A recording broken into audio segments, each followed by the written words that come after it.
మమ సీతాపతి ప్రభుః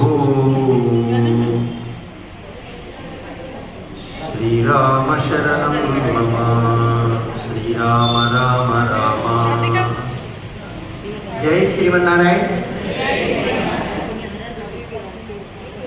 500 సంవత్సరాలు సుమారుగా రాముడి కోసం జరిగిన పెద్ద పోరాటం. సీతమ్మ కోసం రాముడు సంవత్సరం కాలం ఎదురు చూసి వెళ్ళి యుద్ధం చేశాడు. కానీ రాముడి కోసం 500 సంవత్సరాల పోరాటం జరిగింది. సుమారు 4 లక్షల మంది రాముడా మా జీవితమా అంటే ధర్మం కోసం నిలబడ్డ రాముడే మాకు ముఖ్యం, మా జీవితాల కంటే అని త్యాగం చేసిన మహానుభావులను మనము జీవించి ఉండడం, మన కళ్ళతో మనం చూడగలగడం నిజంగా మనందరి అదృష్టం కదండి. మేము చూస్తామో లేదో అని ఎదురు చూసి ఎంతోమంది కాలంలో వెళ్ళిపోయారు. భావితరాల వాళ్ళకి ఇప్పుడు చూసే అవకాశం లేదు కదా. మనందరి అదృష్టం, భాగ్యం ఇది. మరి శరీరంతో ఉండి ప్రాణంతో ఉండి ఇంత వైభవంగా జరుగుతూ ఉండేటటువంటి ఆ కార్యక్రమంలో మనమంతా భాగస్వామ్యం కావాలి కదా. ఇలా ఆలోచించి ఈ సంబరాన్ని విజయ ఉత్సవములుగా జరుపుకుందాం అని ఒక్క భారతదేశమే కాదు, ప్రపంచమంతా ఎవరెవరికి ధర్మం మీద ప్రేమ ఉన్నదో, ఎవరెవరికి దైవం మీద శ్రద్ధ విశ్వాసాలు ఉన్నాయో అంతా కలిసి మనం సర్వే జనాః సుఖినో భవంతు అని చెబుతున్న మన వైదిక మార్గంలో విజయ ఉత్సవాలు జరుపుకుందాం. రాముడంటే ఒక జాతికి మతానికి పరిమితమయ్యేటటువంటి తత్వం కాదు. ఎందుకండి అంటే రాముడు కలిగి ఉన్నది మానవత్వం. మనుషులందరికీ ఉండదగినదేమి? మానవత్వం. నువ్వు మనిషివైతే నీకుండవలసినది మానవత్వం. జాతి మతం కులం ఏదైనా మనిషే కదండి. కనుక మానవత్వాన్ని సంపూర్ణంగా కలిగిన మానవుడు లోకంలో ఎవరన్నా ఉన్నారంటే అది రామచంద్ర ప్రభువు. మరి ఏం నేర్చుకోవాలి రాముడి దగ్గర అంటే రామో విగ్రహవాన్ ధర్మ.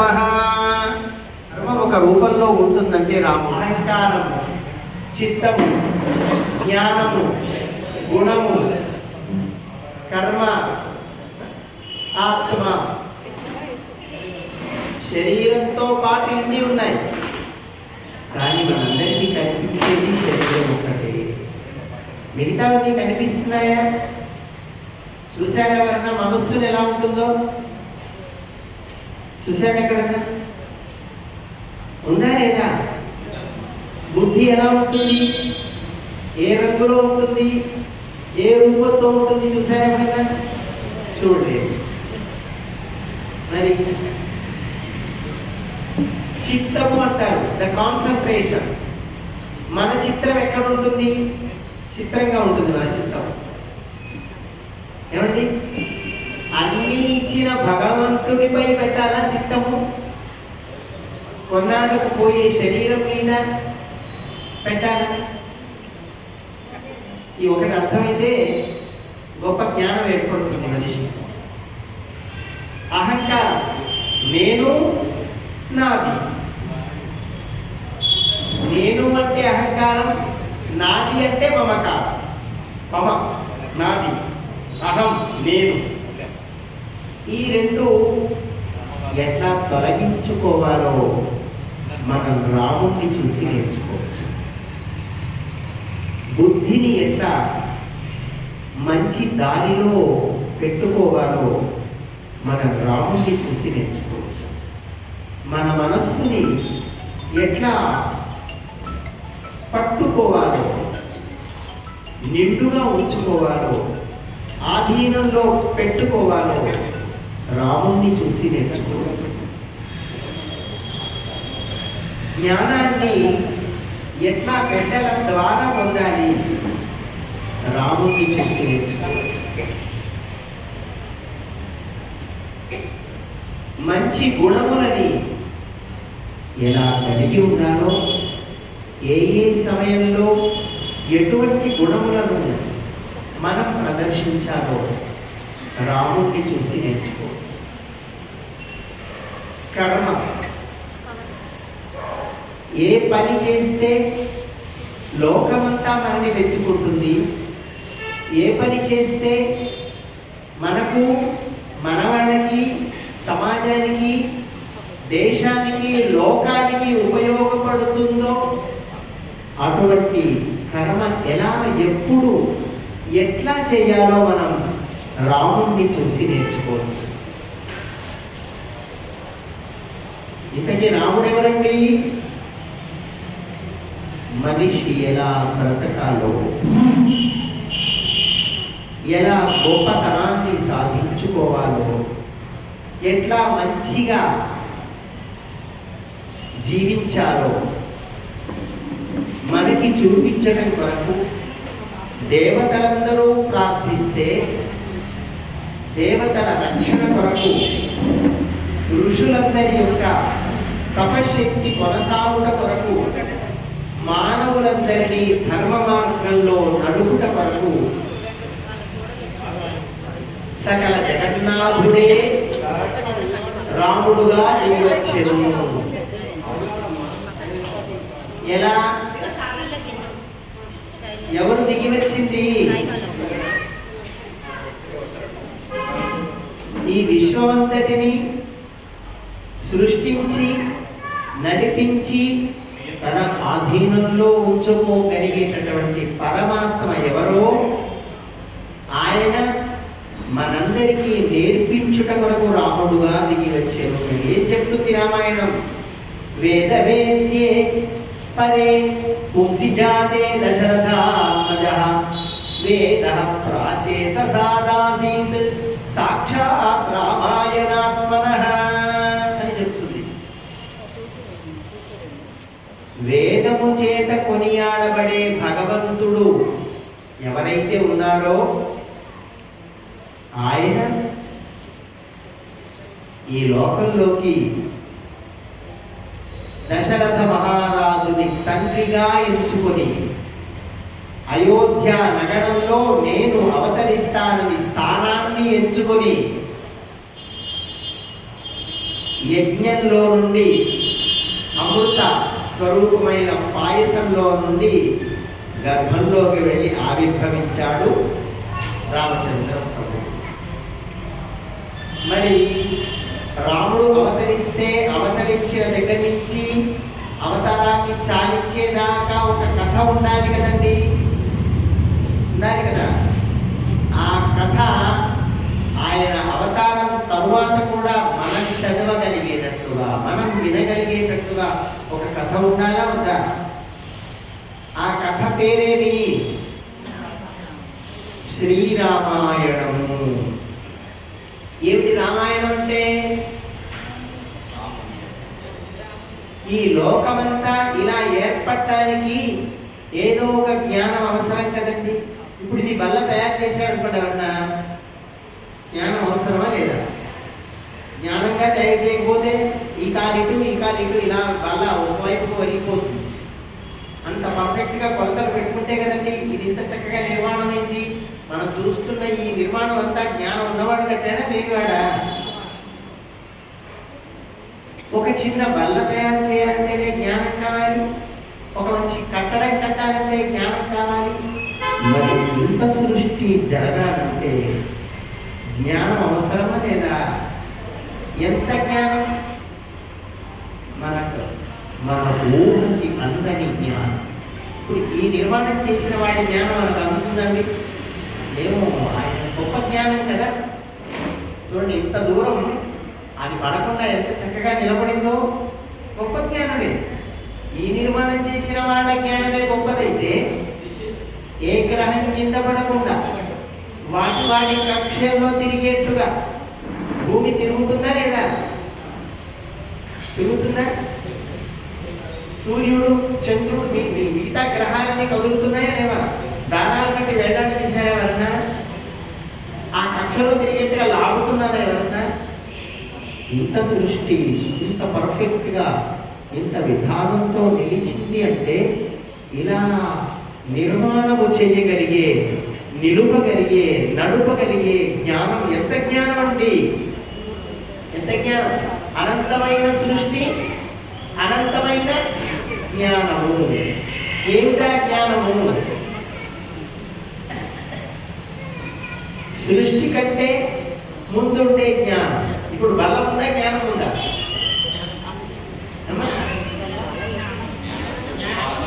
జ్ఞానం ఉన్నవాడు కదా ఇది చేసేది. అలాగే సృష్టి ఉందా, జ్ఞానం ఉందా? జ్ఞానమే. జ్ఞానం ఉంటే కదా ఇంత సృష్టి ఏర్పడింది. ఎవరిదా జ్ఞానము? ఎవరు చేసిన సృష్టి? భగవంతుడు సృష్టి చేసేది. దేనితో? తనకుండే జ్ఞానం. కనుక ఇంత సృష్టిని చేసిన భగవంతుడి ఉండే జ్ఞానం పేరు వేదం అంటారు. అంతే కదండి?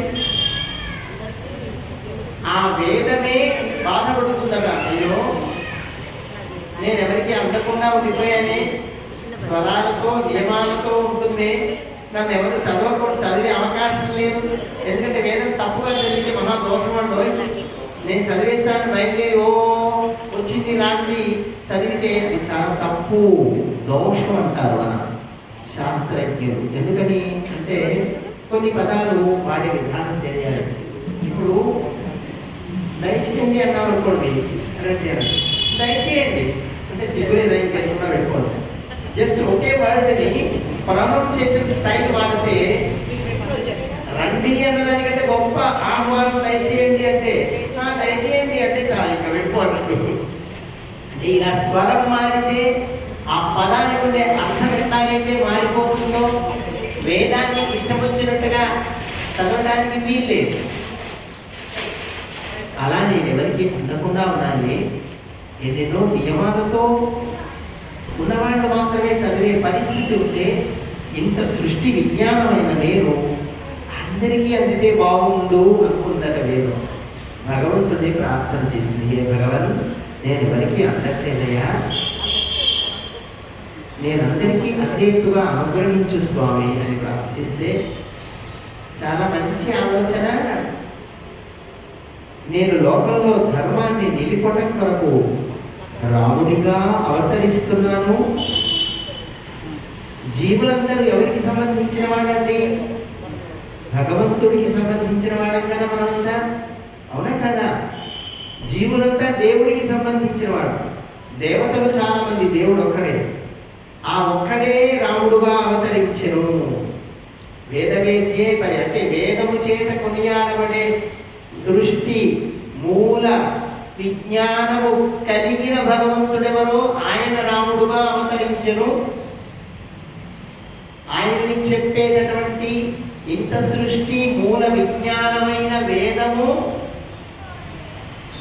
రామాయణముగా వాల్మీకి మహర్షి ద్వారా అవతరించెను. ఈ చెప్పటు రామాయణాన్ని నేను చెప్పినందుకు, అవునా కదా? వేదమే రామాయణంగా అవతరిస్తే ఆ రామాయణాన్ని మనం ఒకసారి అనుకోవాలా వద్దా? ఇప్పుడు చెప్పండి, వేదం చదువుదామా? నియమాలు ఉంటాయి, స్వరాలు ఉంటాయి, తప్పు చదివితే దోషం. మరి వేదమే రామాయణంగా అవతరించినప్పుడు పెద్దగా నియమాలు లేవు, ఒకటో రెండు అక్షరాలు తప్పపోయినా పెద్ద ప్రమాదమేం కాదు, హాయిగా చదువుకోవచ్చు. వేదం చదివితే ఎట్లాంటి ఫలం వస్తుందో అంతకంటే మంచి ఫలం రామాయణాన్ని చదివితే వస్తుంది. చదవక్కర్లేదండి, వింటే వస్తుంది. అవునా? మరి రామకథ ఎంత అందంగా ఉంటుంది, ఎంత మధురంగా ఉంటుంది. ఎన్నెన్ని దాంట్లో నేర్చుకోవచ్చా లేదా? మనందరికీ ఒక ఇబ్బంది ఏంటంటేనండి, ధర్మం అంటే రాముడంటే చాలా ప్రేమ, ఇష్టం కూడా. కానీ జీవితంలో రామాయణాన్ని కొట్టుకున్న అదృష్టం ఎంతమంది? మాకు రాముడంటే ప్రేమండి, కానీ రామాయణాన్ని ఎన్నడూ ముట్టుకోలేదండి. అబ్బా, నువ్వంటే నాకు చాలా ఇష్టంగా నీకోసం ఏం చేయాలన్నాడు. ఏం చేయని ప్రేమ ఉంటే ఏమి, లేకపోతే ఏమి. ఏమంటే ఏదైనా చెయ్యాలి కదా. రాముడంటే నిజంగా ప్రేమ ఉంటే జీవితకాలంలో చాలాసార్లు కాకపోయినా ఒక్కసారైనా రామాయణాన్ని శ్రద్ధగా వినాలి, చదవాలి. ముందేం చేయాలి? ఇప్పుడు పిల్లవాడు చదువుకోవాలి, ఏం చేస్తామండి? పుస్తకాల గురించి బడి లేదేనేది ఇంట్లో కూర్చొని చదువుకుంటారా? ఎవరన్నా బడికి పంపిస్తారా లేదా? బడిలో చేర్పించి మాస్టారు చెబితే విన్న తర్వాత ఆ విన్నదానికి హోంవర్క్, రఫ్ వర్క్, ఇంకేదో వర్క్, ఇవన్నీ చేస్తే వాడు ఎన్ని మార్కులు వస్తాయి? మన ట్యూషన్ కూడా పెట్టించాలి పైన. ఎవరో ఒక మనిషి రాసిన టెక్స్ట్కే బడి కావాలి, పంతులు కావాలి, మళ్ళీ ట్యూషన్ కావాలి, హోంవర్క్, రఫ్, ఎన్ని ఉంటే పుట్టలు పెట్టేందుగా పట్టుదలతో తపస్సు చేసిన మహర్షి రాసిన రామాయణాన్ని తక్కన పుస్తకం చేసి ఇచ్చుకొని చదివేసుకున్నావా? తప్పు కదా అది. గురువుతో ఎన్నోసార్లు రామాయణ పారాయణ చేసి రామభక్తి హృదయంలో కలిగిన ఆచార్యులతో ఉపదేశం తీసుకోవాలి. మీరు శ్లోకం చదువుతారా, కథ చదువుతారా, మీ ఇష్టం. కానీ ఉపదేశం తీసుకొని చదివితే, ఉద్యోగం ఏమని వెళ్ళామనుకోండి, ఎక్కడ చదివావు నువ్వు, ఏ కాలేజీ నీది, నీ సర్టిఫికెట్ ఏదో అడుగుతారా లేదా? నాకు బాగా తెలివి ఉందంటే ఇచ్చేయండి అంటే ఇస్తారా? ఎక్కడ ఇవ్వరు కదా. అంటే ఒక ముద్ర కావాలి.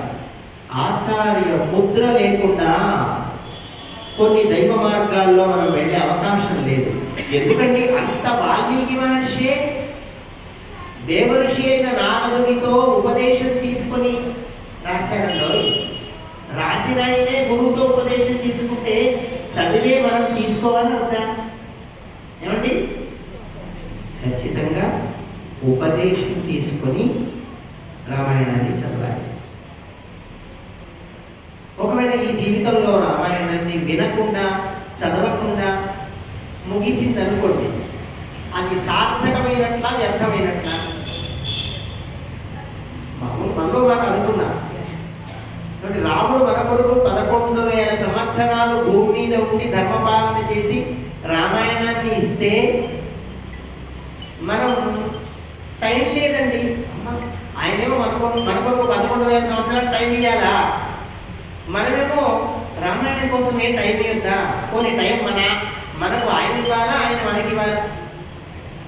మనం ఆయనకి ఇవ్వాలా, ఆయన మనకి ఇవ్వాలా? టైం ఆయన మనకి ఇస్తే టైం, లేకపోతే టైం ఎక్కడదండి. కనుక ఒక సీరియల్ బంద్ పెడితే చాలండి, చక్కగా పారాయణ, ఇబ్బంది ఏముండదు. ఒక్క సీరియల్ అరగంట, అవునా కదా? అంటే మీరంతా చూడలేమో, బుద్ధిమంతులు. ఎంత మాట వేసారండి స్వామి. ఏమో కక్షలు, కార్పణ్యాలు, ఒక్కొక్కరు ఇద్దరు ముగ్గురు బాగుంటాయి సీరియల్స్ కదా. అంతకంటే ఒక మనిషి తన బుద్ధితో రాసిన కథలని చూడటానికి మనం శ్రద్ధ పెడుతున్నామే తల్లి. మహర్షి రాసిన కథ, భగవంతుడే దిగి వచ్చి మనకి బుద్ధి నేర్పిన కథ, మంచిది కదా. దానికంటే చాలా బాగుంటుంది కథ. వినగలిగితే, చదవగలిగితే అంతకంటే మంచి కథలు లోకంలో ఇక్కడ కనపడవు. కనుక రోజు ఒక అరగంట సమయాన్ని రామాయణం కోసం కేటాయించడం. రామ విజయోత్సవ సభలో, విజయోత్సవ కార్యక్రమాల్లో మనం ఒక ప్రతిజ్ఞ చేద్దాం. హే రామ, అయోధ్యలో వెలిసిన నీ ప్రతిష్ఠా సందర్భంలో మేమంతా నీవు అవతరించి వేదమే అవతరించిన రామాయణాన్ని మేమంతా గురువు ద్వారా ఉపదేశం పొంది చదువుతాము అని ఒక ప్రతిజ్ఞ తీసుకుందామా? చేద్దామా? పారాయణ అందరం అయ్యో రామా, ఒక్క గుర్తు గట్టిగా రావట్లేదండి. ఇప్పుడే నిద్ర నుంచి చదువుకుందామని అంత నీరసం ఎందుకండి? చదువుకుందామా రామాయణాన్ని? విందామా? రైట్. ఇలాంటి ఒక సంకల్పంతో 27 రోజుల పాటు రామాయణ పారాయణ యజ్ఞంతో సహా చేయగలిగే భాగ్యం మాకు కలిగింది. ఆ భాగ్యాన్ని మాకు కలిగించిన మహానుభావుడు ఉన్నారు ఇక్కడ, మన బాలచంద్ర గారు. ఆయన పొగడ్తలు ఇష్టం ఉండదు పాపం. ఇది మా జీవితంలో మరిచిపోలేదు. మొట్టమొదటిసారి అద్భుతంగా రామాయణ మహాయజ్ఞ పారాయణ యజ్ఞ కార్యక్రమం చాలా అద్భుతంగా పద్మావతి ఫంక్షన్ హాల్లో జరిగింది. తర్వాత కూడా మళ్ళీ రెండవసారి రామాయణ పారాయణ జరిగింది, 2 సార్లు భాగవత పారాయణ జరిగింది. చాలా అద్భుతాలు అక్కడ వాళ్ళ నాన్నగారు రామకృష్ణ గారు యజ్ఞం చేసుకున్నారు చక్కగా. అది కట్టి కేవలం పెళ్లిళ్ళే కాదు, బోలెడన్ని యజ్ఞాలు రామాయణ పారాయణలో జరిగినాయి. ఇది కదా అదృష్టం అంటే, ఇది కదా భాగ్యం అంటే. అట్లాగా ఆయన కూడా ఒక భాగ్యంగా భావించి కార్యక్రమాలను అక్కడ జరిపించారు. చక్కగా రాముడు జరిపించుకున్నాడు స్వామి అందరితో, వానర సేనతో రామకార్యాన్ని తను జరిపించుకున్నట్లుగా జరిపించుకున్నారు. అయితే చాన్నాళ్ళు అయిందండి అది జరిపించి. ఇప్పుడు మనం రేపు పట్టాభిషేక మహోత్సవాన్ని ఇక్కడ జరుపుకుంటున్నాం. ఈ సందర్భంగా ఒక ప్రతిజ్ఞ తీసుకున్నాం. ఇక్కడ ఈ రామాలయ నిర్మాణం ఎంతకాలం అయిందండి అన్నారు? నేను ఒక ప్రశ్న వేస్తాను, మీరు ఏమనుకోవద్దు. 100 సంవత్సరాల్లో సంపూర్ణంగా రామాయణ పాలన ఇక్కడ జరిగిందా? ఏదో అవమానపరచడం మా ఉద్దేశం కాదు, కానీ సత్యం చెప్పండి. ఇక్కడే కాదు, లోకంలో ఎన్నో రామాలయాలు ఉన్నాయి, ఎక్కడ రామాయణ పారాయణ జరగదు. ఎందుకని? చేయాలని చాలా మందికి తెలియదు. తెలిస్తే మానేస్తామా? మనం బుద్ధిమంతులం కదా. నిజంగా రామాయణంలో రామాలయంలో ఏం జరగాలి అంటే, రాముడి ఆరాధనతో పాటుగా సంవత్సరానికి ఒక్కసారైనా రామాయణం పూర్ణంగా, అంటే మొదటి నుంచి పట్టాభిషేకం దాకా ఖచ్చితంగా పారాయణ జరగాలి. అలా జరిగే రామాలయమే సంపూర్ణ ఆలయం అంటారు.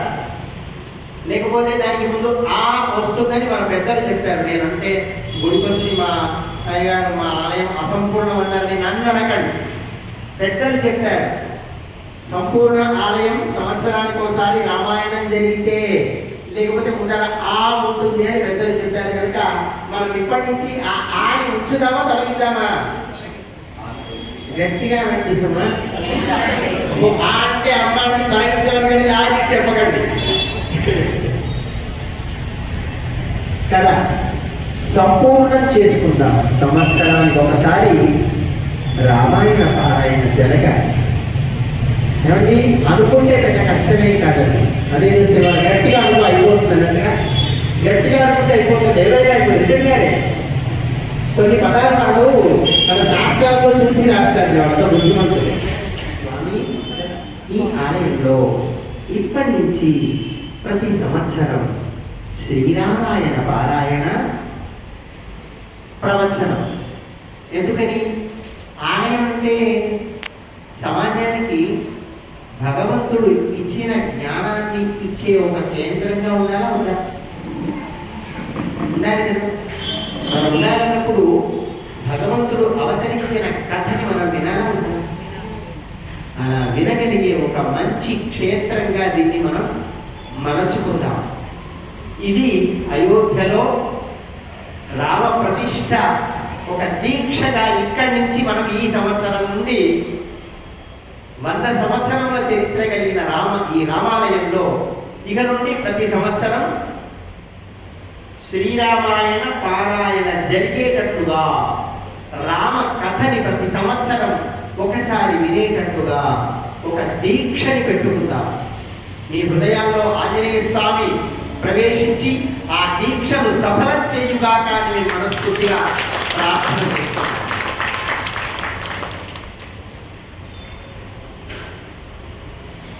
అలా రామాయణ పారాయణ పరిపూర్ణంలో పట్టాభిషేకం జరగాలి. మరి జరిగిందా రామాయణ పారాయణ? మరి నేను పట్టాభిషేకం చేస్తున్నాను కదా, నియమం తప్పినట్ట తప్పనట్ట? లేదు. ఎందుకని? అయోధ్యలో చేశారు రామాయణ పారాయణ చేసి, రామా నీ ప్రతిష్టా కార్యాన్ని నిర్విఘ్నంగా జరిపించవయ్యా అని రామాయణ పారాయణ చేసి అక్షతలను ప్రతి గ్రామానికి ప్రతి ఇంటికి చేరేట్టుగా పంపించారు.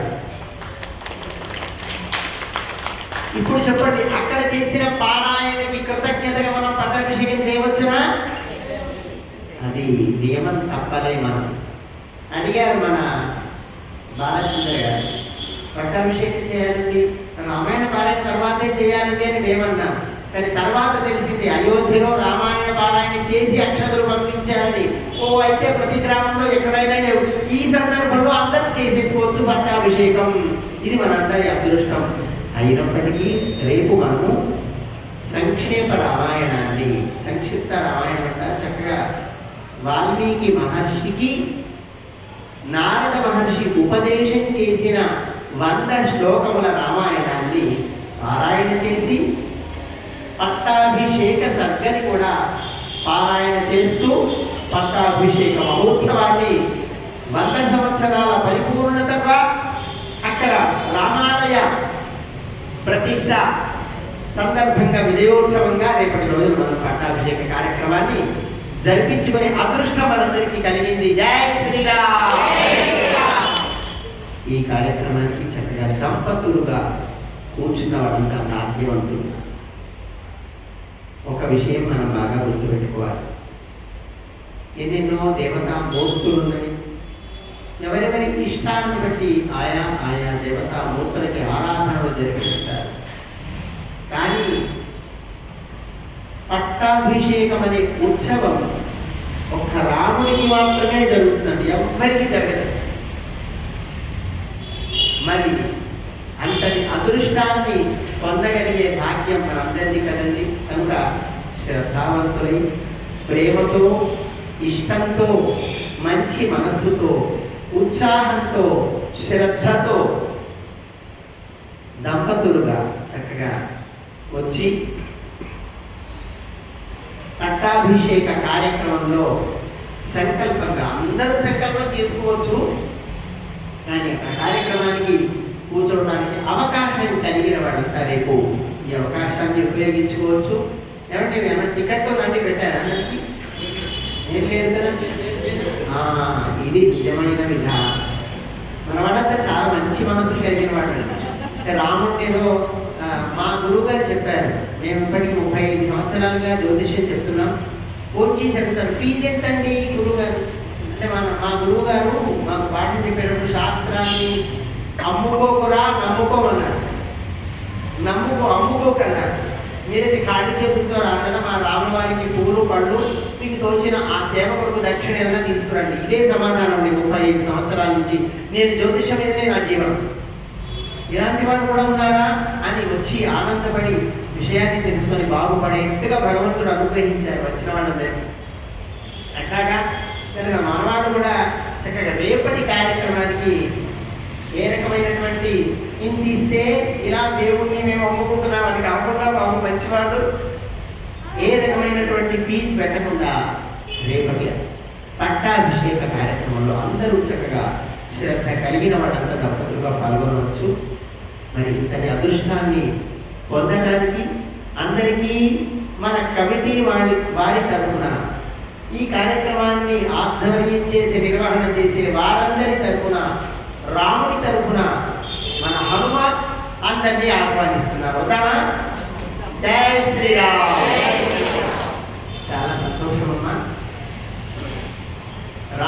ఎవరెవరింట్లో ఉంది ఒకసారి. మొహమాటం ఏం లేదు, మనంతా ఒకటే కుటుంబం కదా, ఎవరేమనుకోరు. మరి పెట్టుకుందామా? రేపటి నుంచి పెట్టుకుందామా? ఎక్కడ దొరుకుతాయా? తెప్పిద్దాం అందరికీ. ఇక్కడ అందరం రామాయణాన్ని పెట్టుకొని మీకు అవకాశం ఉంటే రేపటి కార్యక్రమానికి తెచ్చుకోండి, స్వామి దగ్గర పెట్టి ఆశీర్వచనంగా ఇస్తాం. లేదంటే తర్వాత ఎప్పుడైనా తెచ్చుకుంటే ఒక ఒక ఒక మంచి ముహూర్తం పెట్టుకుందాం. అందరికీ కూడా రామాయణ గ్రంథాన్ని పూజ చేసుకొని ఉపదేశం ఇచ్చేట్లు ఇవ్వటానికి మేము సిద్ధం. ఎంతమంది రామాయణాన్ని ఉపదేశం తీసుకుంటారో చక్కగా ఈ సందర్భంగా అందరికీ కూడా ఆహ్వానం. రేపటి పట్టాభిషేక మహోత్సవానికి అందరం శ్రద్ధతో సంప్రదాయ వస్త్రాలతో పూజా ద్రవ్యాలు మీకు తోచినవి ఏమైనా చక్కగా తీసుకొని రండి. మన వాళ్ళ ప్రసాదాలన్నీ వైభవంగా చేయిస్తున్నట్టున్నారు కదా, పానకం, వడపప్పు, ఇంకా ఎక్సెట్రా అన్ని చక్కగా. రాముడి ప్రసాదాన్ని పొదలేదండి, చక్రవర్తి కదా, చక్కగా ఆయన రామాయణ జ్ఞానంతో బుర్ర నింపుతారు, మంచి ప్రసాదంతో బుర్ర నింపుతారు.